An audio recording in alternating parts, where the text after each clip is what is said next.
Hello and welcome to part 2 of the GoGuardian teacher training sessions. In this session, you're going to learn how you can start monitoring students' devices using the GoGuardian teacher dashboard. Before we get started, we want to take a moment to share this infographic with you so that you can understand the terminology that GoGuardian uses. Classes are created for you using the class link roster system. So you, as the teacher, don't have to create courses and add and remove students as they come and go from your class.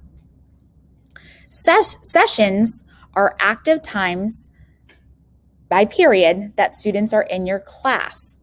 So by default, a class session runs for 45 minutes.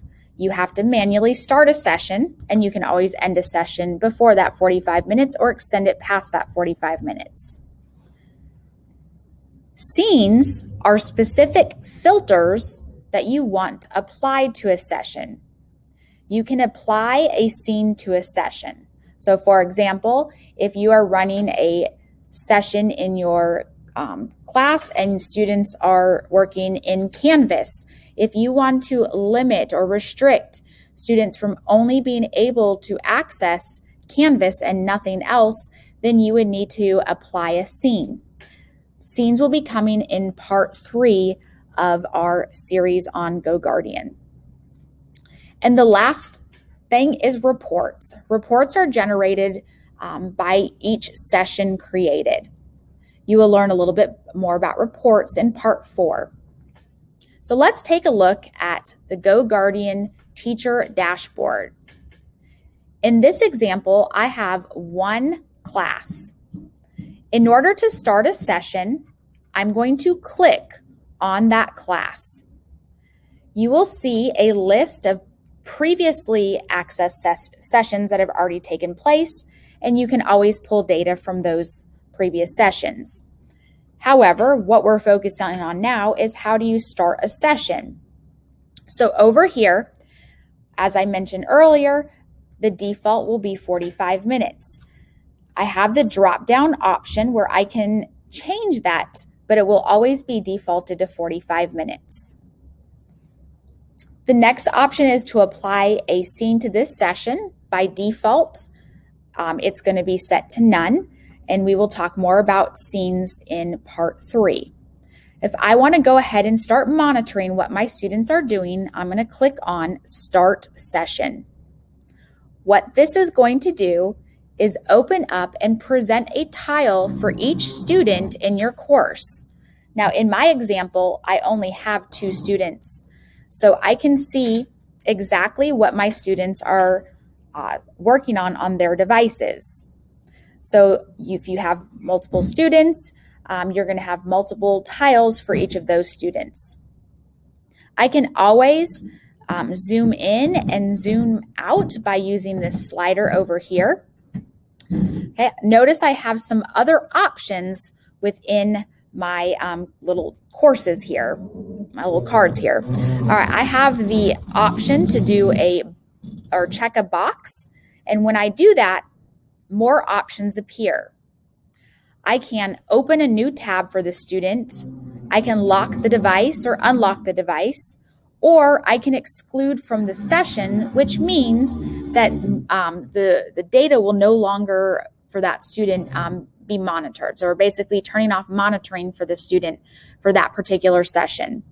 So I can select all students, or I can select individual students, and maybe I want to lock their device. So if I want to lock this student's device, I can select that option and I can type in a message.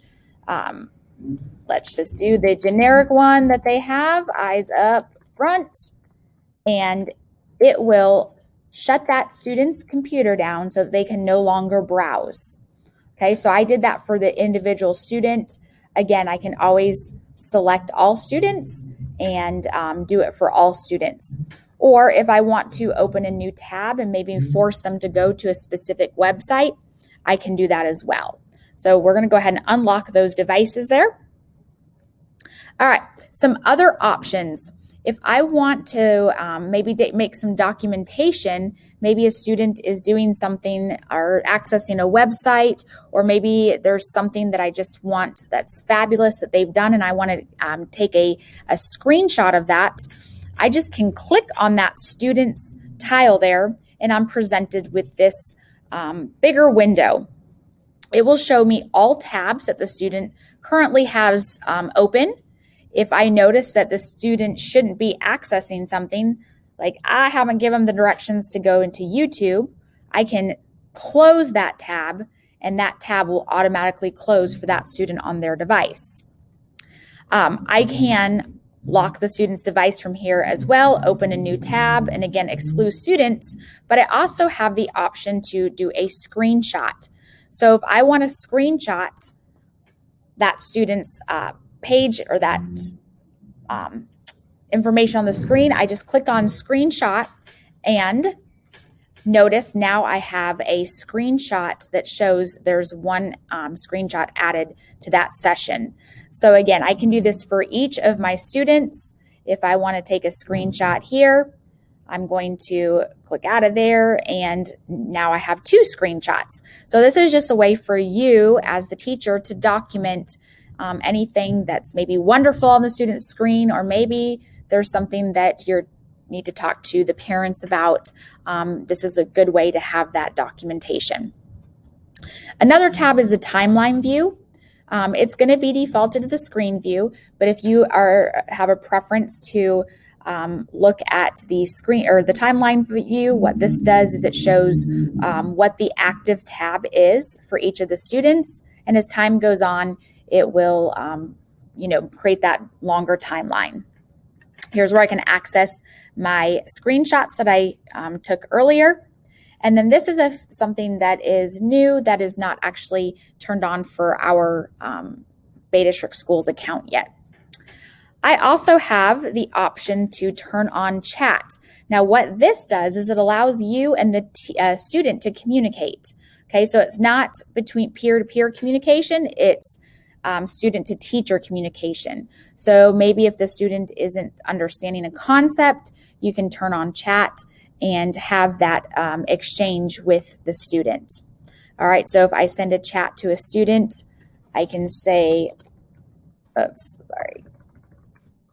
hello, please stay on task. And that student will get a notification down here that indicates that the teacher has sent a message. All right, something else that is new to GoGuardian is the off-task alerts. What this does is when you turn it on, you can select what subject you are expecting the students to be working on. So it's not perfect, but let's just say that you were having them work on some sort of, research, literature of some sort, then you can select English. And if the students are way off task, then it will send you an off-task alert. Again, not perfect. You can select the sensitivity. So, depending on what it is, you can set it to lenient, or maybe you want to make it a little bit more strict, and you can set those settings.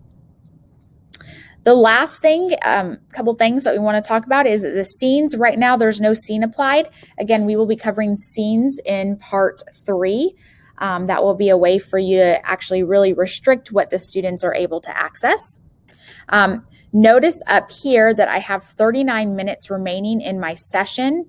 If something happens where I need to extend time, I can click on update time, and I have some options to extend this session. Now, it will automatically end in 38 minutes. If the bell rings, I need to end my session now, then I can manually end that session by clicking end session. So when I do that, all the data for my students will be compiled and I can access that information later. And we will go over accessing the reports in part 4. So our next part will be on creating scenes to restrict what students are able to access on their devices.